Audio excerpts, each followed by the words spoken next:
Misal, ibu ingin sholat tahajud malam, ya kan? Baik, tahajud kan malam ya. Baik, kita kerjakan malam setelah tidur terlebih dahulu. Ingat, sholat malam itu nanti dibagi dua sifat. Ada yang dikerjakan sebelum tidur dulu, itu disebut dengan qiyamul lail. Dalilnya Quran surah ke-73 ayat ke-20, ya kan? Posisi paling kanan sebelah atas. Kemudian kalau ibu tidur dulu, lalu malamnya bangkit menunaikan sholat, itu disebut dengan tahajud namanya. Dari kata hajada, ya.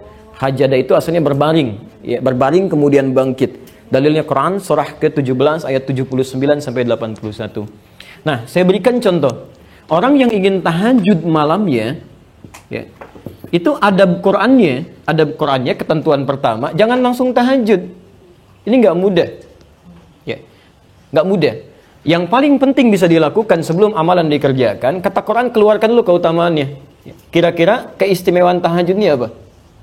Kalau ibu mengerjakan tahajud, apa yang didapatkan? Dengan mengeluarkan keistimewaan ini atau keutamaan ibadah ini, kemudian ibu keluarkan, ibu catat, ibu tulis, itu akan menjadi motivasi yang kuat bagi kita untuk mengerjakannya. Jadi motivasi gitu kan? Nah, rumus ini, pelan-pelan, rumus ini disebut dalam istilah fikih dengan kata wa'dun. Ya, saya agak cepat ya, wa'dun.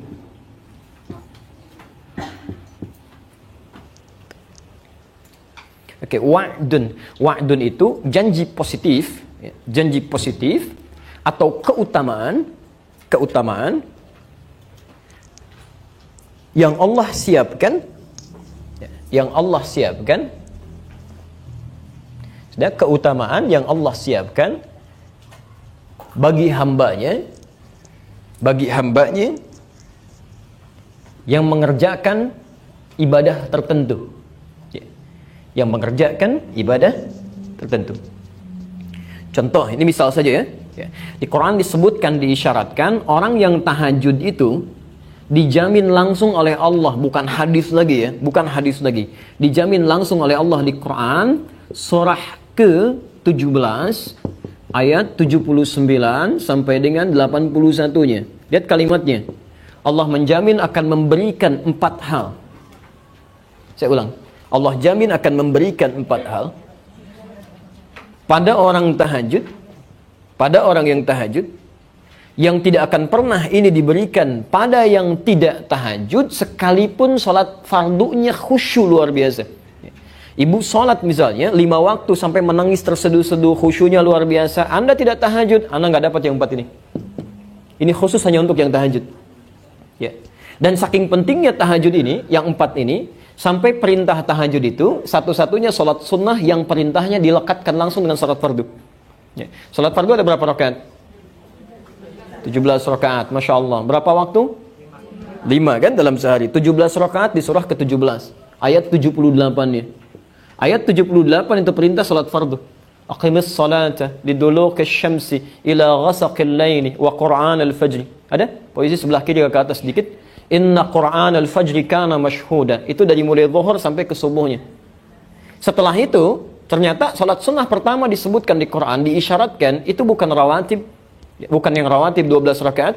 Atau kalau zuhurnya nggak 4 bisa jadi 2, kan? 10 rakaat. Ya maksimal 12. Kemudian bukan sholat duha, bukan sholat syuruk, tapi sholat tahajud. Ayat 79-nya. Wa minal laili fatahajjad bihi. Dan di antara sebagian malam, gak usah semuanya. Kamu istirahat silahkan, kan? Istirahat dengan baik. Dan usahakan malam bangun, ambil sebagiannya. Ya. Masya Allah, sebanyak apa sih butuh untuk memenuhi kebutuhan dunia? Udah siangnya sibuk, malamnya juga dunia juga. Kapan untuk akhiratnya? Katanya pengen masuk surga, kan? Maka disinilah kemudian dimintakan, kata Allah gak usah semuanya, sebagian aja yang bisa kamu hadirkan. Fatahajjad bihi, tunaikan tahajud nafilah. Ini hanya nafilah, tambahan saja, sunnah. Ya. Kalau kamu bisa kerjakan, kami berikan kemuliaan. Kalau tidak, kamu tidak berdosa. Tapi kalau bisa dikerjakan, lihat kalimatnya. Asa ayyab'afaka rabbuka maqaman mahmuda. Orang yang mampu menunaikan tahajud, benar tahajudnya, kami jamin, kami akan sukseskan karirnya. Ya, mudahkan pekerjaannya. Ya. Ada kemudahan dalam beraktivitas. Bukan cuma mudah, tapi diangkat ya. Jadi ada makam mahmudah, itu beda bu. Ya. Kalau makam itu pijakan yang mengangkat derajat. Ya. Misal ada seseorang misalnya mendapatkan kebaikan, promosi jabatan, bisa disebut dengan maqam. Tapi belum tentu orang bisa suka dengan itu. Mungkin ada yang iri hati, ada yang tidak sudi dengan itu. Kok bisa dia ya? Kenapa bukan yang lain? Ada.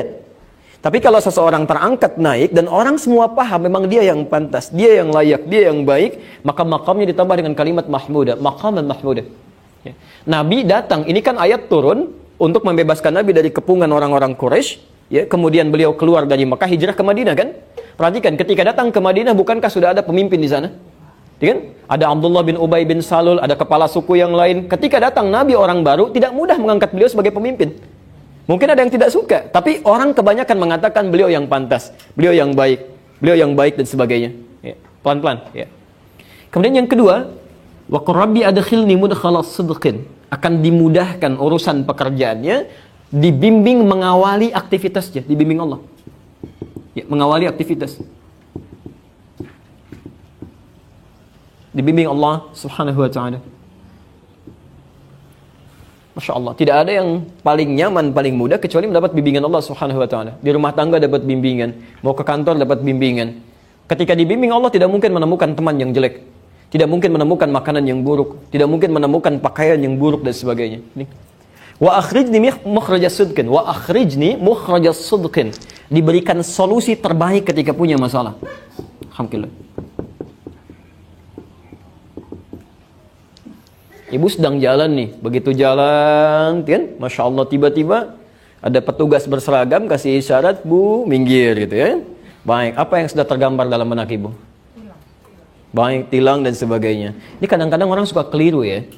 Dia suka keliru gitu. Kan tidak, Masya Allah, Ibu jangan membayangkan sesuatu yang kurang baik dulu gitu ya. Boleh jadi beliau mau mengecek, menunaikan tugas dan sebagainya. Kadang suka salah persepsi. Datang itu untuk nanya, tiba-tiba ngeluarin SIM, ditanya enggak gitu kan. Atau yang salah kaprah mengeluarkan uang misalnya, kan nggak diminta, kenapa dikeluarin? Ya.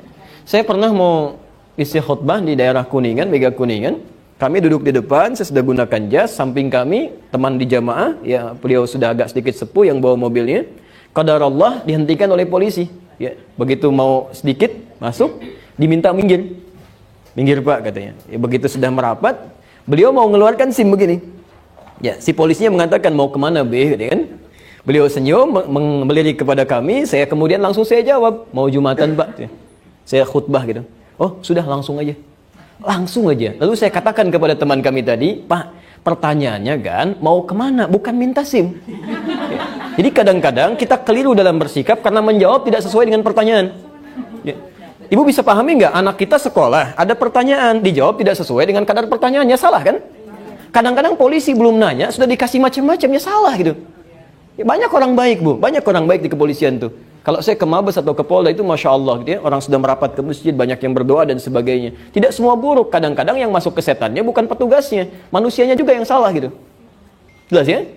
Baik, ini bagian yang pertama ya. Jadi kalau kita sering mendekat kepada Allah, kasih solusi ya. Gak harus ada biaya kok, gak harus banyak tenaga ya. Pelan-pelan. Yang terakhir, waj'alni min ladunka sultanan nasira. Kalau diganggu dalam hidupnya, Masya Allah, kadang-kadang ada orang ingin menyingkirkan, menyungkurkan, menyudutkan macam-macam kan? Orang yang rajin tahajud, perhatikan, akan langsung ditolong oleh Allah tanpa perantara ya. Tanpa perantara.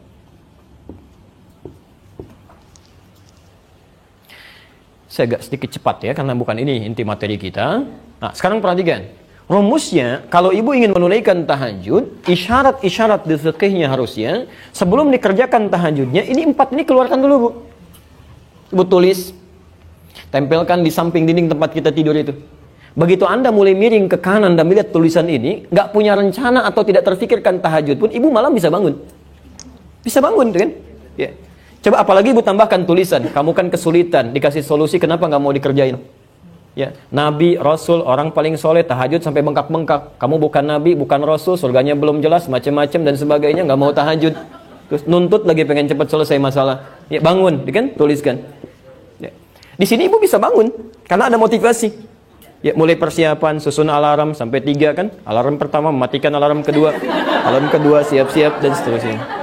Oke. Wah kan?